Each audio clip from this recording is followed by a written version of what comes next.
Right, what's up, folks? Tuesday, October 4th, 2016, giving you a recap of last night's game between the New York Giants and the Minnesota Vikings.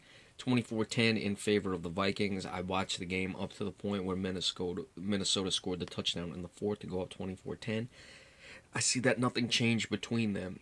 The box score first for the visiting Giants. Eli Manning, 25 of 45, 261 yards, no touchdowns and interception.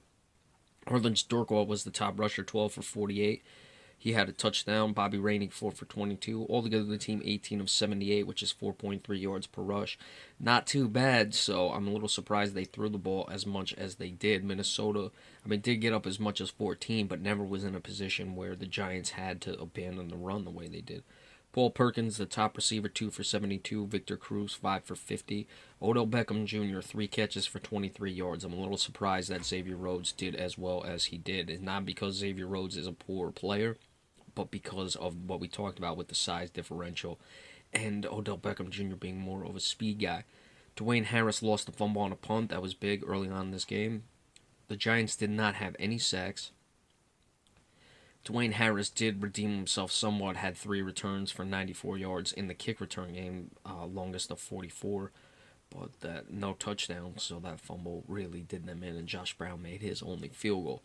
For the Vikings, Sam Bradford continues to impress, 26 of 36, 262 yards, 1 touchdown, no interceptions. Jerick McKinnon was solid. He looked good last night. Looks like a guy who really flies and glides when he gets the ball. In the running game, 18 for 85, 1 touchdown. Matt Asiata, 6 carries for 6 yards. He had a touchdown. The team altogether 33 of 104 and the 2 touchdowns. Now, this is a case where you get up and you can run the ball, even when you're not averaging a high yards per carry. Charles Johnson, their top receiver, 2 for 70. Kyle Rudolph, 5 for 55. He had a touchdown. Stephon Diggs, 5 for 47. Marcus Sherrills recovered a fumble. No sacks. Xavier Rhodes had an interception. Nothing really of note in the kicker punt return games. Blair Walsh, 1 for 2 in his field goals. So, Minnesota, hey, their defense is really solid. The Giants were committing a lot of penalties. I don't know how much the crowd noise had to do with it, but you're a professional veteran team. You shouldn't really have that problem. Eli Manning, a lot of incompletions tonight. When a guy like Odell Beckham Jr. gets shut down the way he did, you see Eli Manning becomes very pedestrian, and he was finding basically, a lot of his underneath intermediate. Paul Perkins had the most yards. He's a running back. Bobby Rainey, 7 for 43, so we'll tie the tight end Rainey, a running back. Victor Cruz was the top receiver at 5 for 50, so the Giants have got to figure some things out offensively.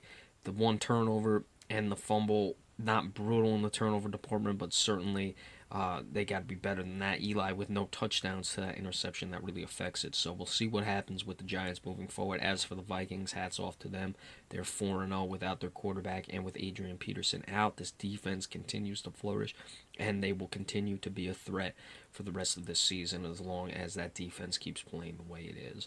Alright, so we will see you probably tomorrow, maybe do a little baseball playoff preview with that. If not, we'll see you on Thursday to give you the preview of the Cardinals and the 49ers. Thank you. Take care.